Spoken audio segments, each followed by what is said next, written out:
Mga bibe, dali mangubanta kay mga harvest og mga plums. Ang daming bunga dito sa likod ng garden.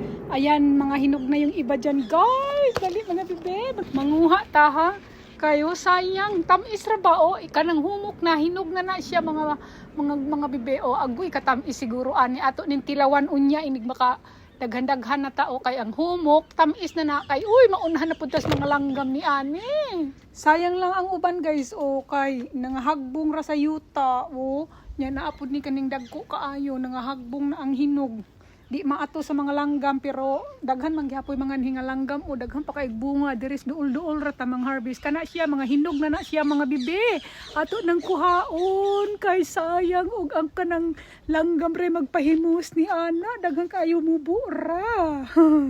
Tan-awa agoy ka mga hinog na ba sus Ginoo ko nagkapuliki gid si Inday og humarvest kay daghang kay hinog sige nagsigig tilaw sigig pupo sigig tilaw tamis kaayo mga bibe Allah maayo nang di nato ni makuan maakob maunhan gyud tas langgam ani og di ta magkugig pamupo samtang ka pupo sigig hungit tamis gyud kay guys promise bisag gagmay ra siya kuan lami kaayo kay kanang hinog gyud siya sa dihas punuan ba si Inday sige bahala lagi na siya agoy magbuwa-buwa ba kumaon tagbaw gyud kay kaday mga bebe dali natabagi ko ninyo po di natuhot dun tanan kay aron inig balik nato naapatay sige kanon di agay sa ibabaw mga hinog na ato ning abuton kay sayang og ang kanang langgam magpahimos sus Ginoo ko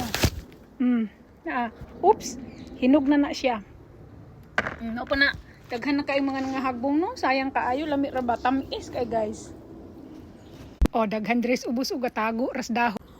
Sakto ra sa natong puon guys kay di nato maatog kaon sayang mobalik na lang ta og ganahan pa ta mo kaon. Katamis kaayo.